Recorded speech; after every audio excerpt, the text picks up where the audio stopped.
I can imagine a situation, though, in which the ruling elite of a country is receiving gratuities on the side that inure to the benefit of the strongman leader and not to the populace of the country. Does that sort of corruption and bribery go on with regard to the Belt and Road? Absolutely, Chairman. I see this, and I don't mind calling them out, but Captain Traorè and Burkina Faso, as they know that both, whether it's their gold reserves, that is all those proceeds are just in exchange to protect the junta regime. There's a number of examples across, even in Sudan. When a U.S. general goes on record accusing an African leader of using gold to protect himself, you know something big is happening. In a statement to the U.S. Senate, General Michael Langley, commander of AFRICOM, claimed Burkina Faso's gold reserves are being used not for the people, but to secure the leadership of Captain Ibrahim Traorè. But here's the question we all should be asking. Isn't that gold Burkina Faso's in the first place? In today's video, we'll expose the agenda behind this statement, highlight the power shift happening across Africa, and explain why the world is watching Burkina Faso more closely than ever before. In Burkina Faso, gold is no longer just a mineral buried deep within the earth. It is becoming a tool, a catalyst, a symbol of transformation. Each coin invested in agriculture brings more harvests. Each ounce that funds a hospital saves more lives. Each nugget that strengthens security guards the hope of tomorrow. Burkina Faso is proving that even in a world of uncertainty, a country can rise when it chooses to invest in its people, its land, and its future. This is more than development. This is the story of a nation reclaiming its destiny, 1 gram of gold at a time.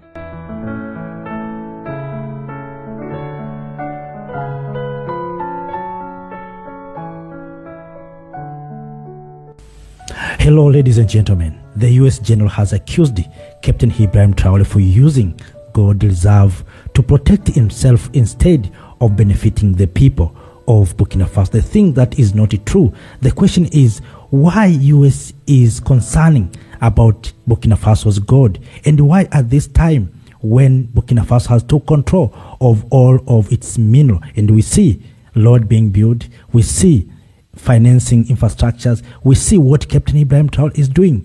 But why U.S. is accusing Captain Ibrahim Traorè? What is behind of this agenda? Welcome and join with me in this video where we are going to explore the truth and to expose U.S.'s agenda to young leader Captain Ibrahim Traorè. Welcome. Captain Ibrahim Traorè is not just a military leader. He's become a symbol of Pan-African resistance, youth-led leadership, and sovereign control over resources. At just 34 years old, he seized power in a move that shocked the world but inspired millions across the continent.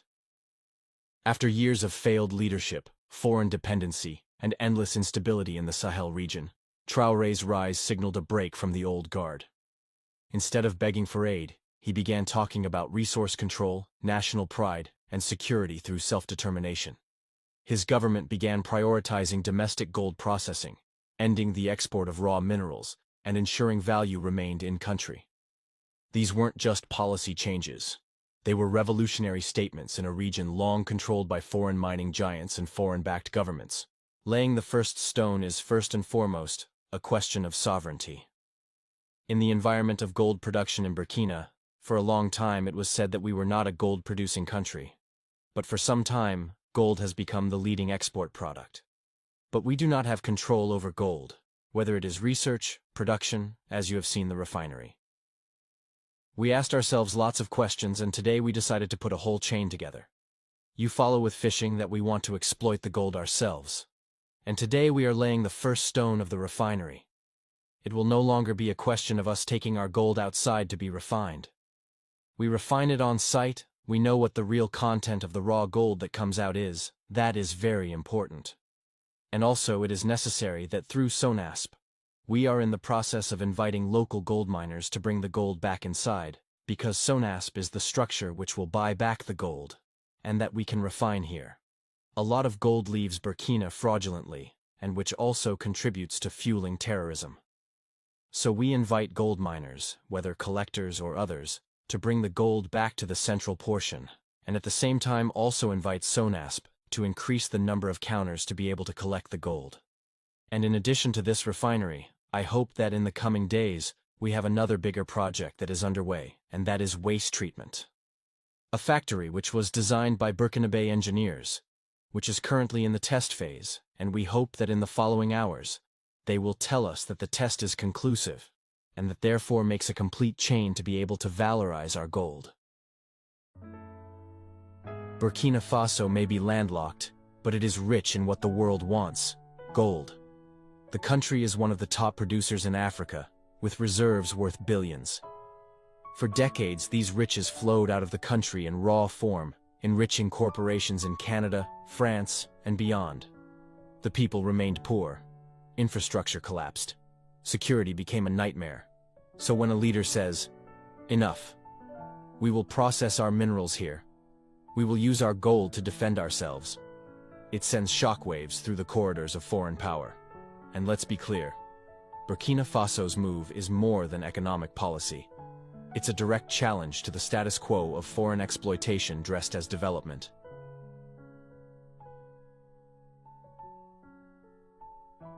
General Langley's statement wasn't just an observation, it was a message. By framing Traorè's use of gold as self-serving, Langley implied corruption, without evidence, without proof.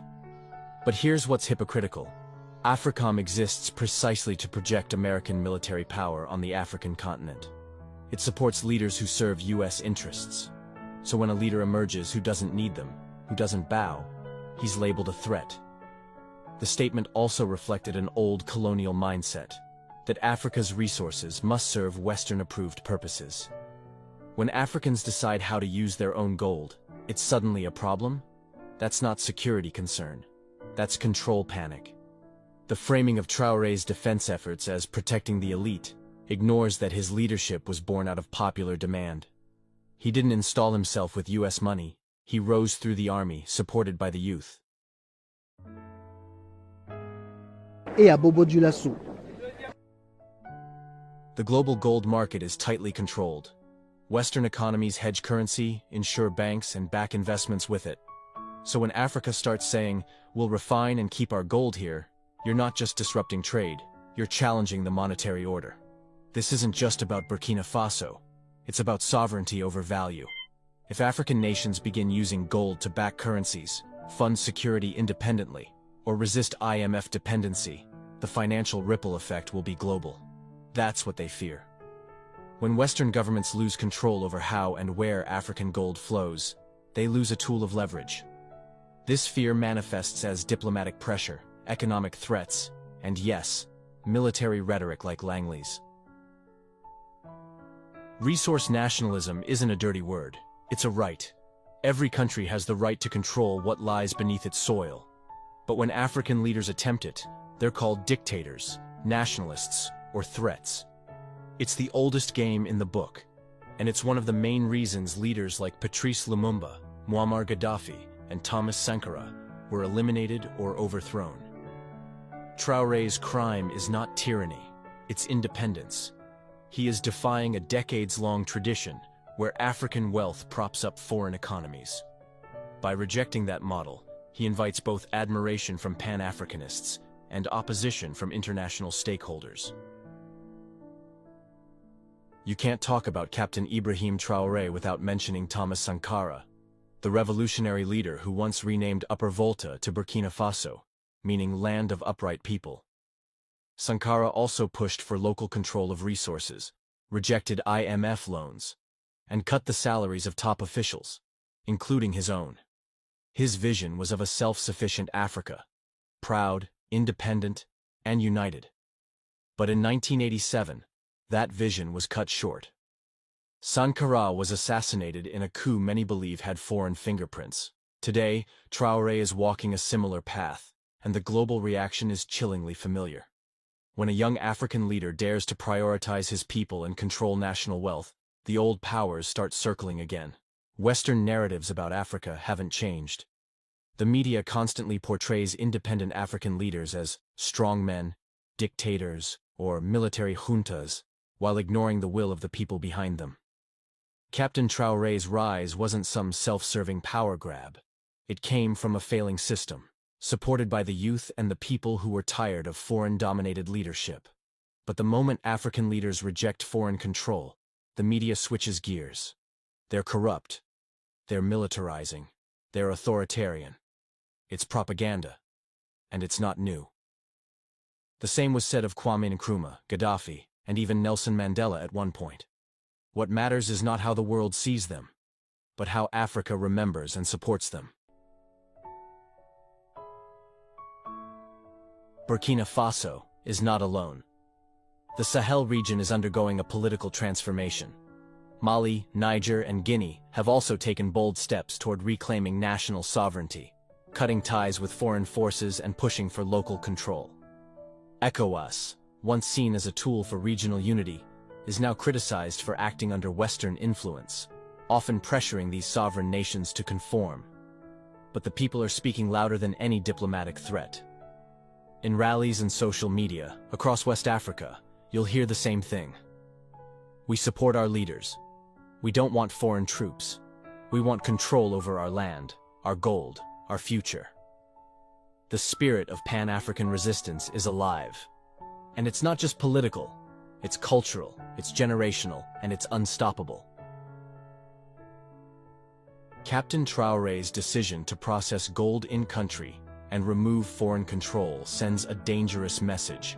Dangerous for those who have benefited from Africa's disunity for decades. If Burkina Faso succeeds in keeping wealth within its borders, investing in infrastructure, education, and local defense, it becomes a model that others will follow. A threat to the colonial economic template that says, Africa can have raw materials, but not value-added wealth. That's why AFRICOM is speaking up. That's why the media is shifting the narrative. Because they know, if this new African consciousness spreads, their influence in Africa will fade. For good. Burkina Faso's stand is not just for Burkina Faso. It's for every African country struggling with resource exploitation, foreign intervention, and systemic poverty.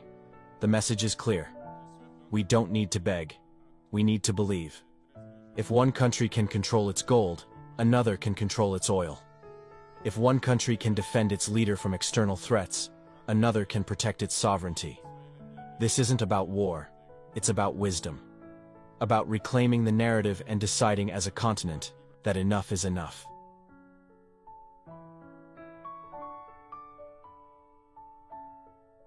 The West can question Traorè's intentions. They can criticize the way Burkina Faso uses its gold. But what they cannot deny is this. Africa is waking up. We are done watching our leaders fall. We are done exporting our wealth and importing poverty. Captain Ibrahim Traorè may be young, but he carries the spirit of a continent tired of waiting. And if protecting him means using our own gold, so be it. To the dreamers of another 1987, keep dreaming. This time, Africa is watching.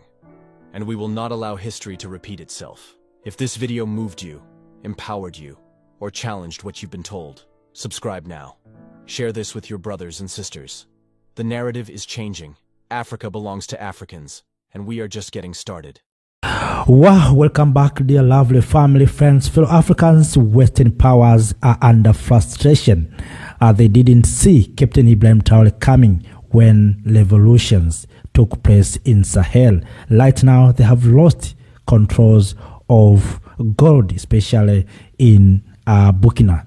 So, kings and queens, ladies and gentlemen, Captain Ibrahim Traorè has frustrating and disrupted their agendas. What they fear from Captain Ibrahim Traorè is to become a model for young generation in the continent of Africa to take controls of our natural resources. What they fear is Africans to take controls of our natural resources. They want Africans to continue to surrender our minerals into the hands of their companies. And that's why right now they're trying to lie about Captain Ibrahim Traorè. They want to say they didn't see roads that are being built in Burkina. They didn't see hospitals that are being built in Burkina Faso. They didn't see schools that are being built in Burkina Faso. Recently, Captain Ibrahim Traorè bought tractors and agricultural equipment to make sure that the people of Burkina Faso are going to feed themselves. They didn't see all those things. They didn't see equipment that Captain Ibrahim Traorè bought for construction. But they see Captain Ibrahim Traorè using gold reserve to protect himself. Other things they are not seeing. They didn't see Captain Ibrahim Traorè in farms. They didn't see Captain Ibrahim Traorè in battlefield, encouraging young people, young Burkinabe, to fight to restore the dignity of the people of Burkina Faso. They didn't see all those things. They didn't see mobile clinics bought by Captain Ibrahim Traorè. Recently, Captain Ibrahim Traorè inaugurated several industries in Burkina, but all those things are not seen by the Western power. What they see Captain Ibrahim Traorè using gold reserve to protect himself, but not for the people. So, kings and queens, ladies and gentlemen, right now they are coming to Captain Ibrahim Traorè. We need to protect this young man. They fear the ideas of Captain Ibrahim Traorè. They don't fear maybe the power Captain Ibrahim Traorè has. They fear the idea that is inside Captain Ibrahim Traorè. It's our duty as the people of Africa, young men and women of this continent, to protect this young man, to protect this young visionary leader. So when good leader came in, they will try to give them bad names. They give them dictatorship. They give them dictators, whatever they can call junta, wherever they have them militant. They have tried to use many or several names to make sure that we pollute our leaders. This time, we should not repeat the mistakes that we have done during Gaddafi regime, during Thomas Sankara, during Kwame Nkrumah, even Patrice Emery Lumumba of Congo, when they came for our heroes. This time we need to stand up and to say enough is enough. Fellow Africans have been saying this many times, that Captain Ibrahim Traorè is a visionary leader, a leader who is changing the vision of young people. So they don't want to see the awakening of young people, because we know if we are going to take controls of our natural resources, they are going to lose controls of these natural resources. They are going to pay taxes, the things that they are not paying. They are going to buy from us. They don't want to buy from us. They want Africans to buy from them. They know that they are going to lose jobs, because if we are going to process our own gold, jobs that have been done by processing this gold in their homes, they will lose those jobs.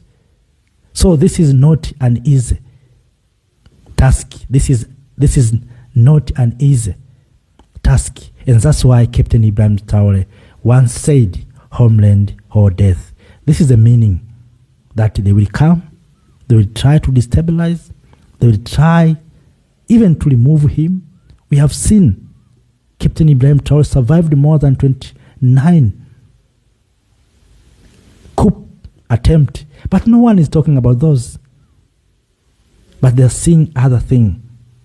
Now you can realize why they want Captain Ibrahim Traorè to go out of power. The issue here is not about protecting himself.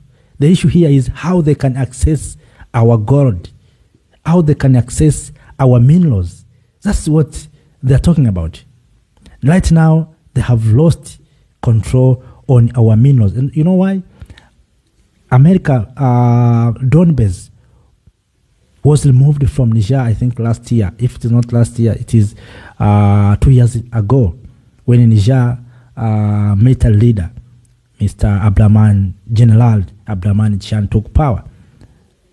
He closed U.S. drone base.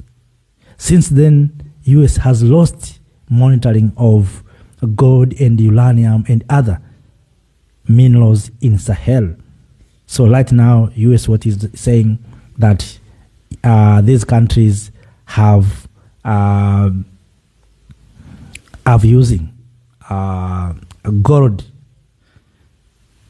to protect themselves. They think that is not true.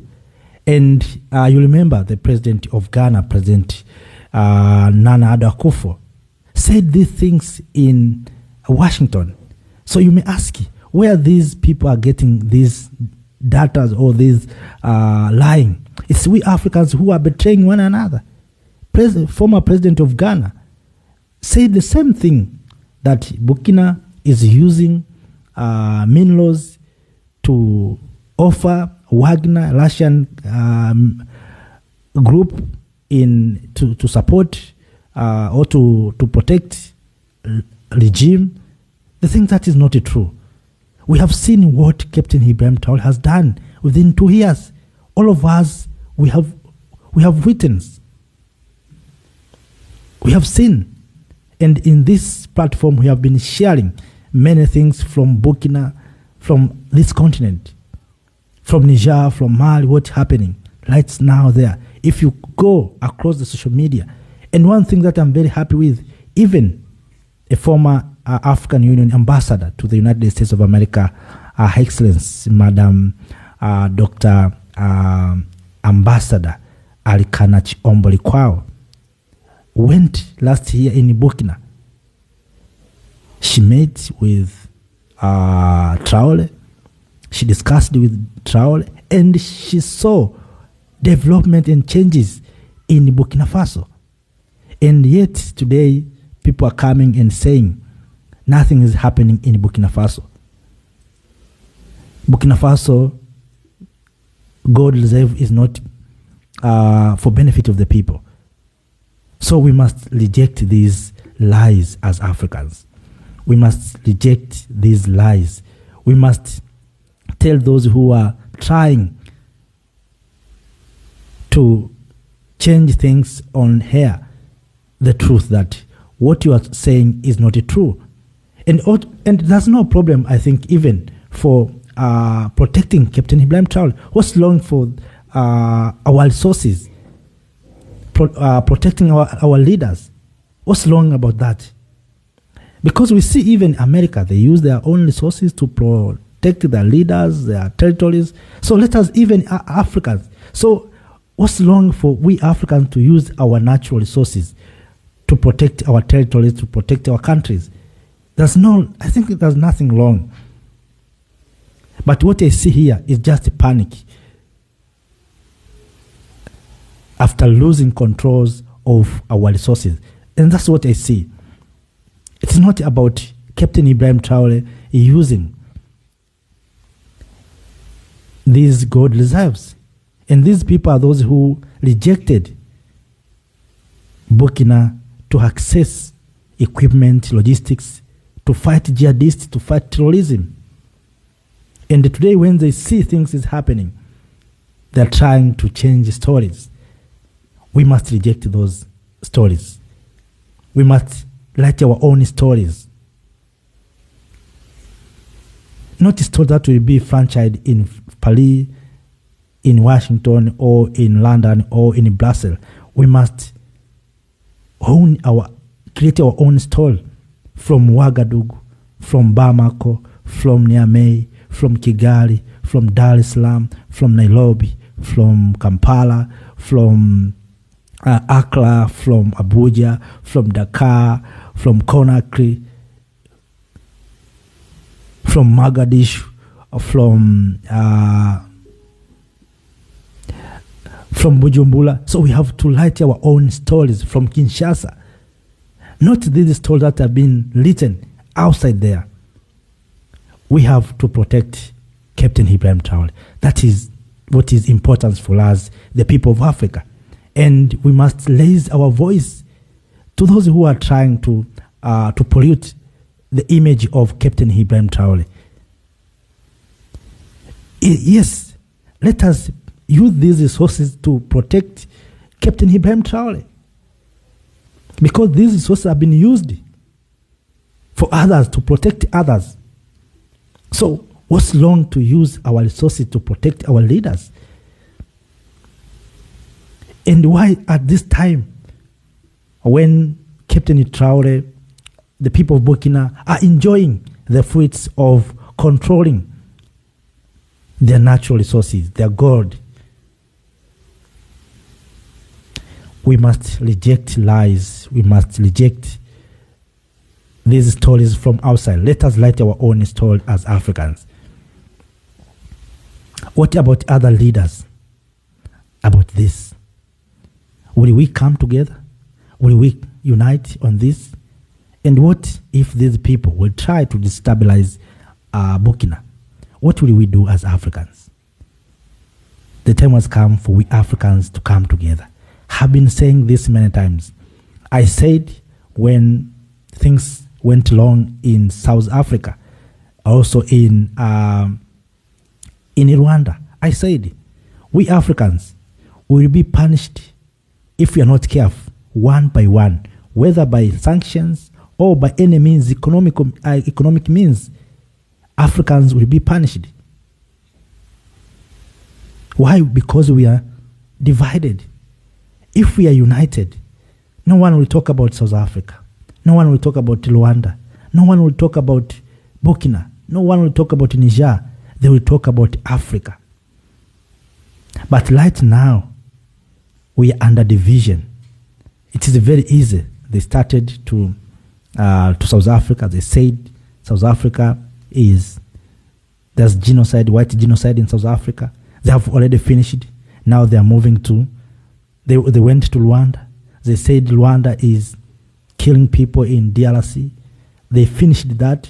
Now they're in Burkina. They're talking about Burkina, that Burkina Faso is using gold to protect president, not for the benefit of the people. They will not end there. They will go to other countries. So as Africans, we need to wake up. We need to wake up. We need to understand what is behind of these stories, what is behind of this narration.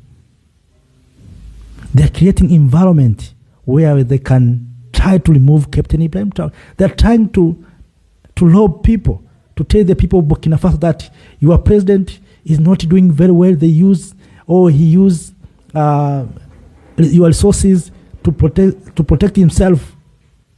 So they want people to go to the street to make Captain Ibrahim Traorè accountable for wrong thing, for wrong information. We must reject. We must reject. No one is loving us. No one is loving. They didn't tell anything or talk about anything when friends exploiting our gold in Burkina. They kept silent when uranium from Niger being taken by France, powering France, while the people in Niger living in darkness. They kept silent. But right now, they're saying what they're saying right now. We have to reject.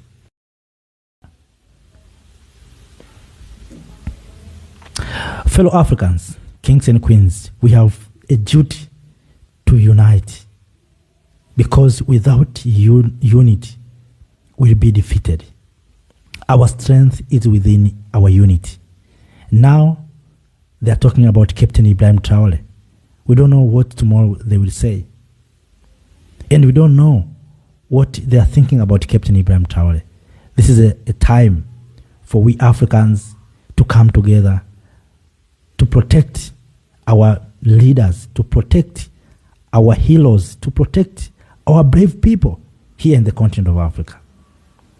If we are not careful, they will try and they will start to pollute our leaders. They will start slowly trying to inject people this long information. At the end of the day, you will find that people are protesting.